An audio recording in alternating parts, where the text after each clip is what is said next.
This is my streaming setup.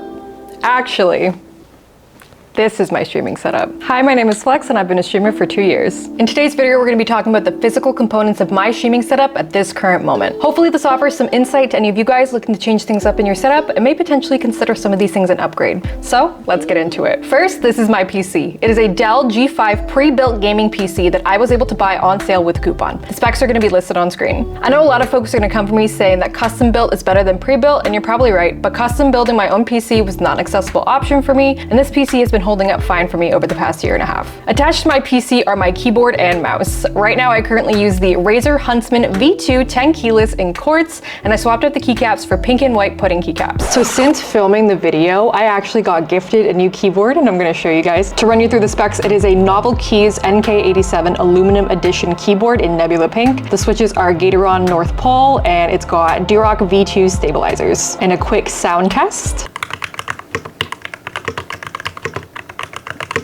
My mouse is a Razer Viper Ultimate, which is a wireless mouse, but can also be plugged in if your battery is running low. However, when it comes to gaming, I am not a keyboard and mouse player, and I do not game via my PC. My gaming is done separately on my Xbox Series S using an Elgato HD60X external capture card. I got an Xbox because my PC was struggling to run games and stream smoothly, and I'm happy I did because the graphics on the Xbox are actually pretty nice. So now all my PC resources go towards running my stream smoothly.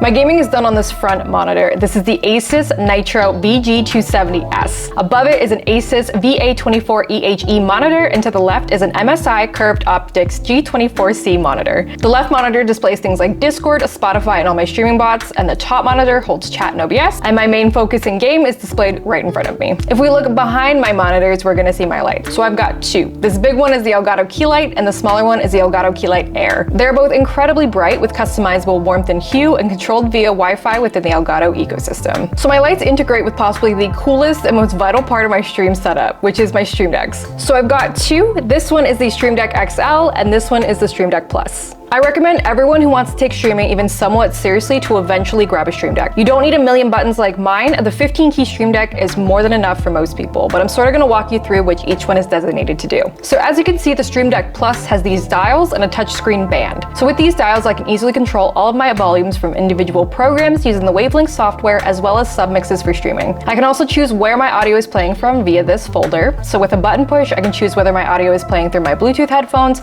my wired headphones, or my speakers, which is super convenient for me. The dials also work for adjusting my lighting, and the touchscreen allows me to quickly mute sources and turn my lights on and off. So I'd say my Stream Deck Plus is mainly designated for audio and lighting control. Everything else lives on my Stream Deck XL. On the main page, I have all my frequently used programs, not just for streaming, but also for daily use. Inside, we've got my streaming main page, which controls my scenes, camera angles, sounds, creating clips, and stuff like that.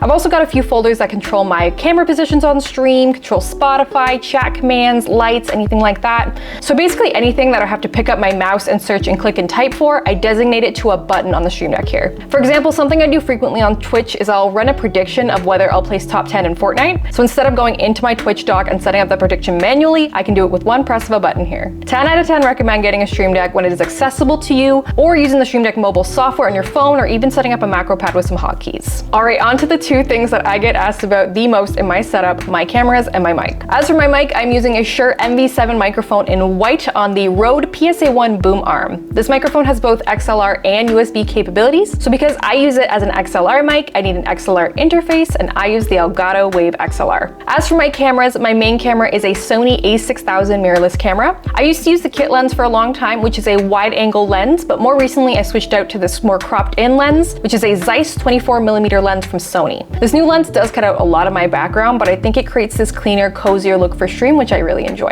My secondary camera is an Elgato Facecam, which I use as my hidden camera. I originally got it so I'd have a nicer camera to use when I was streaming away from my regular setup, and I'll show you here what it looks like if I were to use it as a main camera, which I think looks pretty good. And lastly, my own audio. I like to keep things super simple with these classic Apple earbuds. Eventually I'd like to experiment with like in-ear monitors, but for now these are what I've been rocking for the past few months. And if I want something a little bit more fun, I will reach for my Razer Bluetooth Kraken Kitty headset. I like this headset a lot. The audio quality is actually surprisingly good in my opinion. I'd even say it's comparable to the Logitech G7 33s, which are very popular right now. So that's the walkthrough of my main physical setup components that I use for streaming on this day. If you have any questions at all, please leave them down below in the comments. And if you like this video and want to hear more from me, please be sure to like and subscribe, as it helps me out a ton. As always, we'll see you in the next one.